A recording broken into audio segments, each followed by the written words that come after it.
बिस्मिल्लाहिर्रहमानिर्रहीम अस्सलाम वालेकुम नाज़रीन मोहतरम, मैं उमर फारूक हूँ और आप मेरा फेसबुक और यूट्यूब चैनल उमर स्पीक्स देख रहे हैं। जनाब, आज एक बार फिर जुमे का दिन शरीफ खानदान के लिए बहुत ज़्यादा भारी साबित हुआ है और अब जो कुछ सामने हो रहा है ये मामला आगे ज़्यादा बिगड़ने वाला है।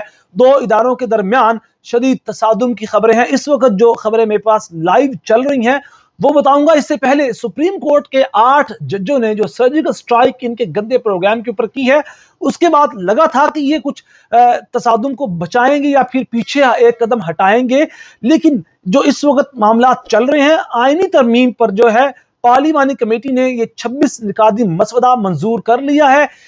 मौलाना साहब ने JUIF ने इनकार कर दिया मानने से, पार्टिसिपेट करने से, वोट देने से। ANP का मसवदा जो था उसको भी रिजेक्ट कर दिया गया। PTI, JUIF, बाप पार्टी और ANP ये तमाम पार्टीज ने बायकॉट कर दिया और कुछ ही देर में अब जो खबरें सामने चल रही हुई हैं कि आईनी तरमीम के मसले की मंजूरी के लिए काबीना का इजलास भी थोड़ी देर में तलब कर लिया जाएगा। और जब तक आपको ये वीडियो मिलेगी हो सकता है कि काबीना का इजलास तलब करवा के उस काबीना से ये आईनी मसले की मंजूरी ले लेंगे आईनी तरमीम के लिए। इसीलिए आज रात बहुत ज्यादा अहम होने जा रही है और उसके बाद ये मामला होगा सेनेट का और उसके बाद फिर कौमी असम्बली का। और वहां जनाब वो जो 8 जजों ने एक दोबारा फैसला दोहराया है, इनको बता दिया कि आप इस चीज में मत रहना कि आप जो कुछ करेंगे उस पर कुछ भी नहीं होगा।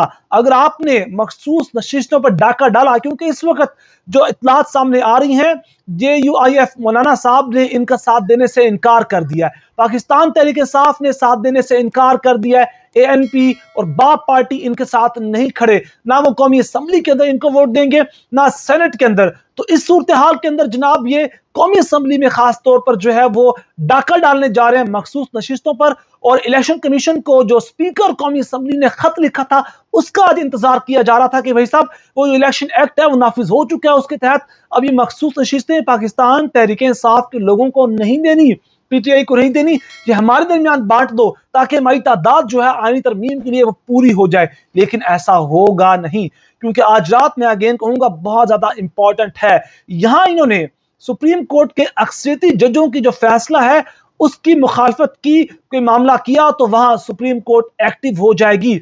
और इसी सूरत हाल के पेश नजर मैं आपसे कह रहा हूं कि दो इदारों में तसादुम शदीद होने की आज खतरात नजर आ रहे हैं, क्योंकि वहां से जहां से ये डोरी हिलाई जा रही है वो और यहां से सुप्रीम कोर्ट के 8 अक्सरियती जज ये आमने सामने खड़े हो चुके हैं। इस सारे मामले के अंदर ये आखिरी हरबा है, इस वक्त इनके पास दूसरा हरबा कोई नहीं है। कल तकरीबन रात को 4 से 5 घंटे तक ये मौलाना साहब के घुटनों में बैठे रहे। मौलाना साहब को 4 से 5 चीजें मैं बार बार दोहरा चुका हूं, लास्ट वीडियो के अंदर देखें, उन पर नहीं माने। और नवाज शरीफ कह रहे हैं भाई साहब अगर इन चीजों पर मौलाना साहब नहीं मानते और ये चीजें हम मसवदे से निकाल देते हैं तो भाई साहब इस चीज का फायदा कोई नहीं है। अब जो खबरें सामने आ रही हैं वो जनाब मैं आपको बता दूं कि जबरदस्ती कानून साजी कराई जा रही है, ये बैरिस्टर गौहर ने कहा है। और पार्लियामेंट हाउस आमद पर सहाफी ने सवाल किया कि क्या आईनी तरमीम हो जाएगी, तो खुर्शीद शाह ने पीपल्स पार्टी के जो है उन्होंने जवाब दिया इंशाल्लाह हमारी पूरी कोशिश होगी। नंबर जिनके पास ना कौमी असम्बली के अंदर पूरे हैं ना सेनेट के अंदर पूरे हैं, उसके बावजूद ये क्या करने जा रहे हैं। अगर ये इन्होंने ऐसा वैसा कुछ किया तो मौलाना साहब ने कह दिया है कि हमारे जो लोगों पर बदमाशी करके आपने जोर जबरदस्ती करके वोट लिया या कुछ भी ऐसा वैसा किया तो फिर बदमाशी हम भी आपको करके दिखाएंगे। और अवामी नेशनल पार्टी ANP ने भी इस मामले का बायकॉट कर दिया है। कमेटी ने ANP का मसवदा जो है वो ड्रॉप कर दिया है और इस सारे मामले के अंदर अवामी नेशनल पार्टी की तरमीम जो है वो मजौजा मसवदे में शामिल नहीं है। और जाय ने बताया कि अवामी नेशनल पार्टी ने सूबे का नाम तब्दील करने की शिक शामिल ना करने पर स्पेशल कमेटी के इजलास से बायकॉट किया है। दूसरी जानिब आर्टिकल 48 की अहम तरीन जो शिक है वो उसकी तरमीम इस मसवदे में शामिल है।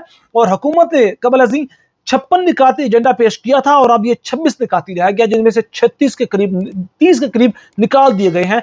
इसमें आर्टिकल 48 की तरमीम भी शामिल की गई है, जिसके तहत वजीर आजम सदर और काबीना की जानिब से सदर को भेजी गई कोई भी समरी मंजूर हो गई तो वो आइंदा कभी किसी भी अदालत, किसी भी इदारे या किसी भी अथॉरिटी में चैलेंज नहीं हो सकेगी। कितना खतरनाक काम है, कैसी जमहूरियत रहेगी कि सदर या फिर वजीर आजम या काबीना किसी भी समरी को पास करते हैं तो आप फिर कुछ भी कर लें, आप उसको चैलेंज ही नहीं कर सकते हैं। अंदाजा कर लें, यही चीजें जब इनके खिलाफ काम इस्तेमाल की गई तो फिर ये चीखे मारेंगे। ये आर्टिकल 48 का मामला है और आईनी बेंच से मुतल्लिक तजवीज़ मंजूर की गई है कि 9 रुकनी बेंच बनाया जाए, जबकि जुडिशल कमीशन 13 रुकनी होगा। 12 रुकनी पार्लियामेंट कमेटी होगी जो चीफ जस्टिस की तकर्री करेगी, जिसमें 8 अराकीन कौमी असम्बली और 4 अराकीन सेनेट से होंगे। चीफ जस्टिस की मुद्दत मुलाजमत 3 साल होगी और 3 सीनियर जजेस के नाम तैनाती के लिए भेजेंगे।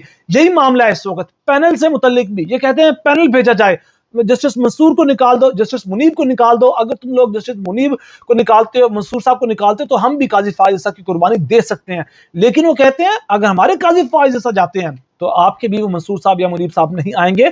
और इस सूरत में जस्टिस याह्या अफरीदी, अमीरुद्दीन खान या फिर वो जस्टिस जनाब जमाल मंदुखेल वो आएंगे। इस सूरत हाल में जस्टिस अमीरुद्दीन और जो याह्या अफरीदी हैं वो जो इनमें जो अमीरुद्दीन खान साहब हैं वो नवाज शरीफ के मोस्ट फेवरेट हैं। सेकंड फेवरेट याह्या अफरीदी साहब हैं। ये इस वक्त खबरें चल रही हैं और वो जजेस जो बेचारे शायद उन्होंने कुछ ना किया हो या ना करना हो, उनको फेवरेट करार देकर उनकी जलालत पहले शुरू कर दी गई है। दूसरी खबर जो मैंने आपको दी, अब कुछ ही देर में काबीना का इजलास बुलाया गया है और तलब करके उनसे मंजूरी ले ली जाएगी। चलें आप शाम 7:30 पर ये गैर मंजूर होगा और 7:21 इस वक्त हो चुके हैं जबकि मैं ये आपको बता रहा हूं। और हो सकता है कि मैं आपको पहले कहा कि वीडियो पहुंचे तो ये चीजें हो चुकी हों, लेकिन अहम इम्तिहान इनका सेनेट में होना है। अहम इम्तिहान इनका जनाब कौमी असम्बली के अंदर होना है। मौलाना साहब ने हाथ खड़े कर दिए हैं। जब से मौलाना साहब के साथ एक तरफ बात कर रहे थे, दूसरी तरफ इन्होंने बदमाशी शुरू कर दी जो पाकिस्तान तहरीक इंसाफ के साथ की जा रही थी, जो प्रेशर डाला जा रहा था, लोगों को अगवा किया जा रहा था, उनके खानदान के लोग उठाए जा रहे थे, उनके कारोबारों को तबाह किया जा रहा था। कोई पेट्रोल पंप है तो उसको बंद कर दिया, कोई प्लाजा तो उसको गिरा दिया। तो इस सूरत हाल के अंदर जब मौलाना साहब के साथ सूरत हाल ये चीज हुई तो मौलाना साहब ने रात को कह दिया कि बदमाशी करोगे तो बदमाशी का जवाब बदमाशी से मिलेगा। इस सूरत हाल के अंदर पाकिस्तान तहरीक इंसाफ शायद उस तरह जवाब ना दे सके जिस तरह मौलाना साहब देंगे। मौलाना साहब के पास चीट पावर है, तुलबा है और वो 1 लाख या 2 लाख बंदे इकट्ठे करना एक चंद घंटों में उनके लिए कोई बड़ा काम नहीं है। तो ये मौलाना साहब काम कर सकते हैं। पाकिस्तान तहरीक इंसाफ की क्या मजबूरियां हैं, क्या मसाइल हैं, कुछ समझ नहीं आ रहा। इंतहाई इफेक्टिव हो चुके हैं सूरत हाल के अंदर।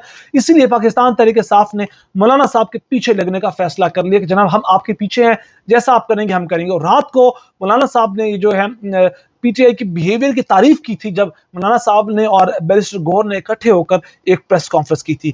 अब ये गेम पढ़ने जा रही है, ये गेम डालेंगे हर सूरत में और कहीं ना कहीं इनको इस चीज का है कि हम जनाब ये कर देंगे। और वहां से जो 8 जजेस ने मामलात किए हैं, जो फाइनल फैसला जारी किया है, ये कहते हैं हमारा इलेक्शन एक्ट पास हो चुका है, हम कुछ भी करें। लेकिन अगर ये कुछ करेंगे तो सुप्रीम कोर्ट के 8 जजेस भी हरकत में आएंगे। जब वो हरकत में आएंगे तो अगेन तसादुम देखने को मिलेगा और ये चंद घंटों की बात है, ये कोई दिनों पर बात नहीं जाएगी। अपना बहुत सारा ख्याल रखेगा, चैनल को जरूर सब्सक्राइब कीजिएगा। अब आइंदा जो सूरत हाल होगी हम आपको बताएंगे। अल्लाह ने के बाद।